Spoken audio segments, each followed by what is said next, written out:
everything's funny when you're making money, and everything is better when you're winning together. Oh, you've been practicing that, haven't you? We're gonna walk inside. Hey, go ahead, Paul.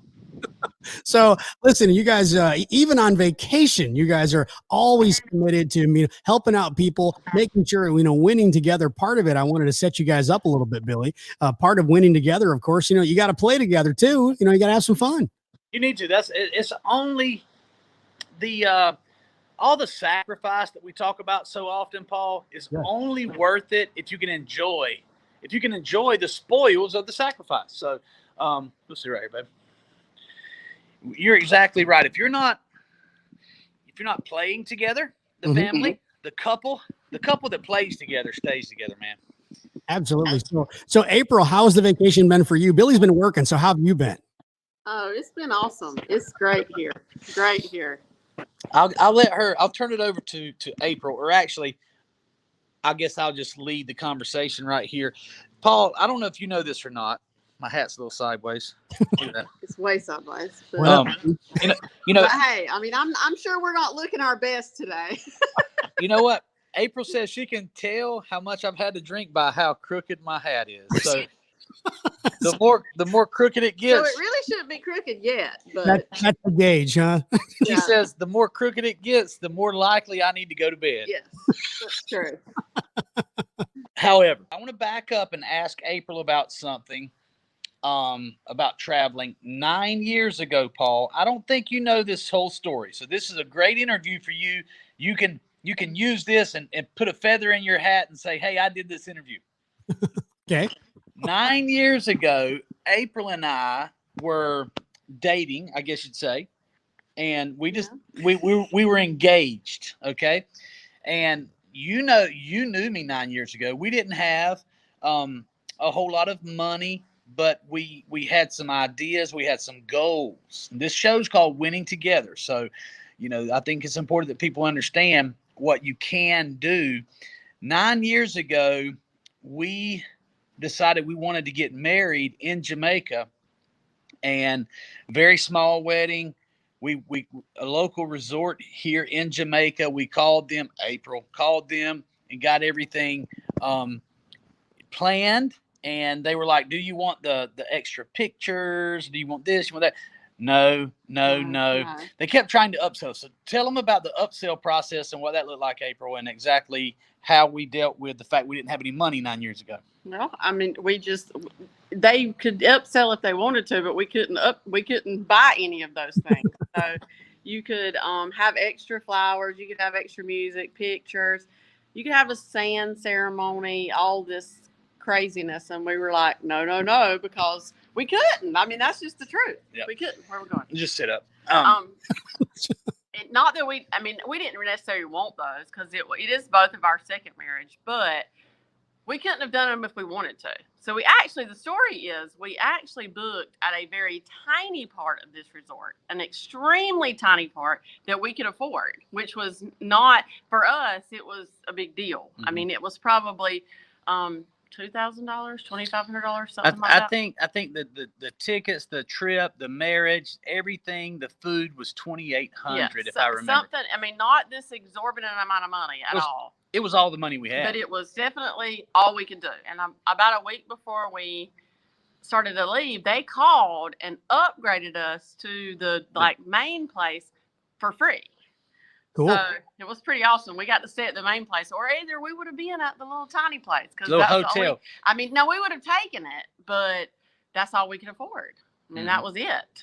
Yep. So we paid for a $2,800 vacation, all we could afford, and they upgraded us to probably the $5,000 or $6,000 package at the main resort, their flagship property, and it was truly amazing. I mean, wedding included, cake, hors d'oeuvres. And by the way, I'll say, let's talk about people who are engaged who maybe don't have a lot of money right now.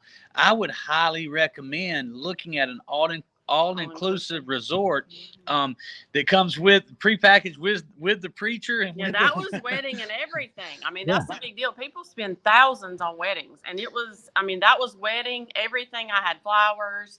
I mean, none of the extra things, but I mean, we didn't want to do the sand anyway. And it was absolutely beautiful. We got married on a gazebo out over the Caribbean Ocean, and it was gorgeous, beautiful. The ceremony, the music, everything. I mean, they did a fantastic job. So we got a tremendous production all included in that price. So I would highly recommend, if you're considering getting married for the first or second or third time, if you want to get married and you want to do it without a whole lot of money and without a whole lot of work. And aggravation. I mean, I literally booked the trip, and we had a meeting the day before, and nothing else. They came and got me from my room. I mean, it was nothing.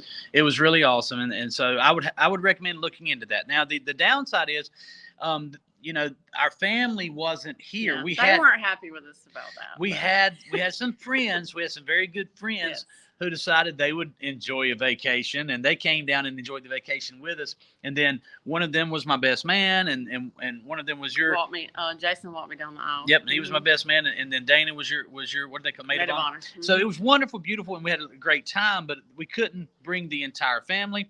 We couldn't bring anybody from my family. It was just us, just the two of us, and our a couple of close friends.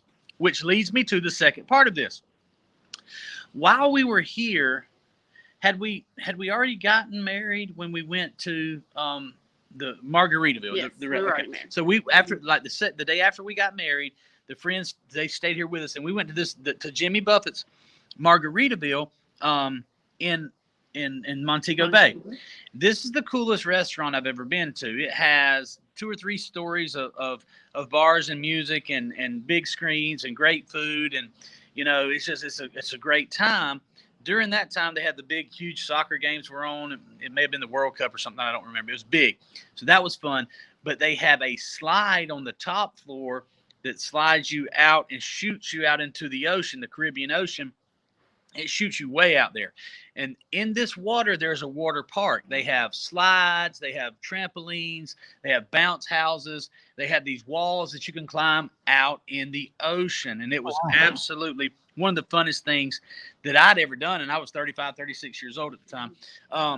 And we both said, we really, really want to bring our kids here to experience this, because if we enjoy it, then they can enjoy it. So, that's why this is such a significant trip, is because not only did we get to come back to where we got married at, but we were able to bring our 4 kids plus 4 more people to enjoy this. We went to Margaritaville. Now, full disclosure, the slides, the water was too choppy for the slides, and bummer. We didn't get to go out there, so we were a little disappointed about that. They told us they were, and we got a cab and went out, and they were not.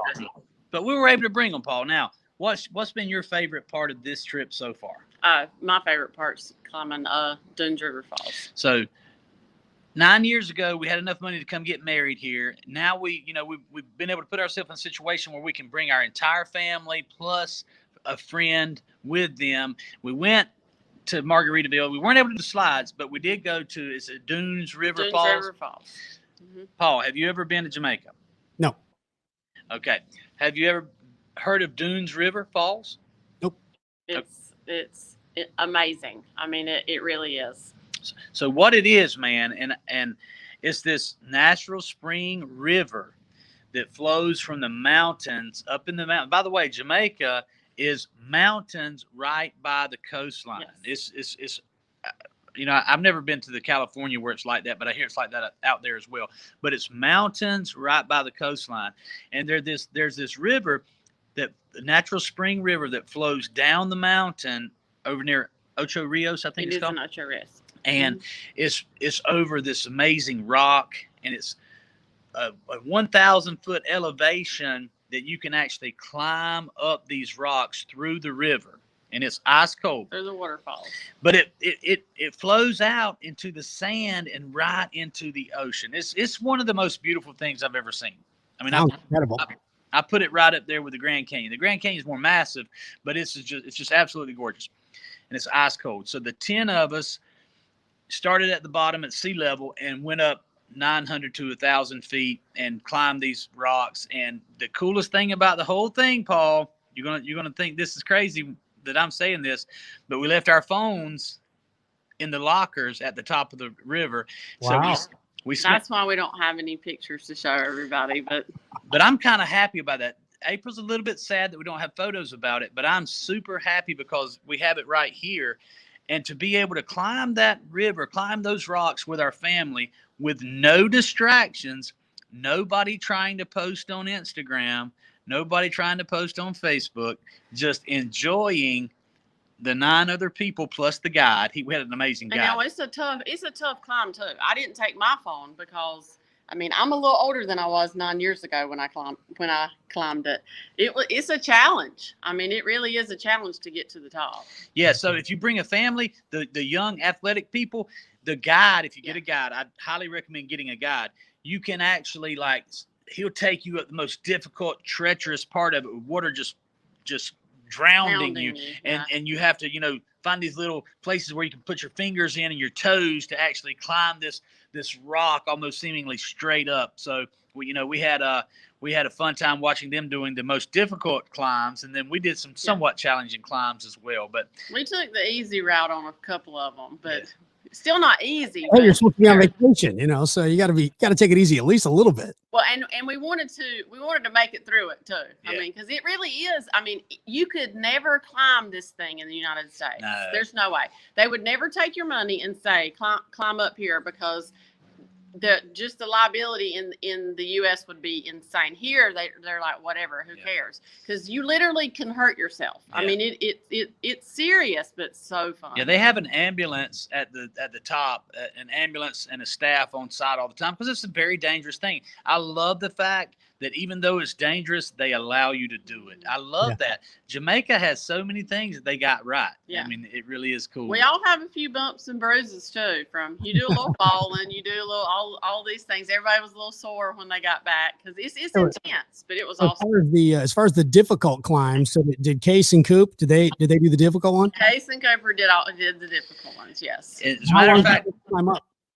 Trevor did some of a few of the difficult ones, but Billy actually did a few difficults to start with, but now toward the end, the difficult is difficult. Yeah, the hat getting slid over. Is that what happened? Was the hat getting? Yeah. No. There was no drinking on the river. We didn't drink at all for that because I don't even know. They probably wouldn't have even let us on then, but right.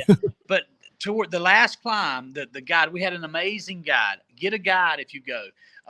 But he said, okay, you guys have done very well. He said, I got one more climb. And he smiled and he laughed. He said, but only 3 people have ever made it up. I've only had 3 people that make it up this climb. 3 people in his trips. There's multiple guides, but 3 people in his trips. It's super hard. Yeah. And Case did it. And so Case, he explained to him what to do. And it looked as if Case was climbing the water because you couldn't see any of the rocks. All you saw was the water, and you saw the water just like spraying him, and it was extremely difficult. But he made it. He made it up there. And if you know Cooper and his competitive personality, he tried twice. I was on the top. I'd already gotten up the easy side. I was panicked because when you fall and you don't make it, you fall on rocks. Dang. Sharp rocks. So he tried the first time and failed, and you know me too. So panicked. He tried again and failed. So I panicked, and the guide said, "I'm sorry, buddy." And he tried to give the guy $20, let him try it one more time, and he wouldn't do it. So they're very safe.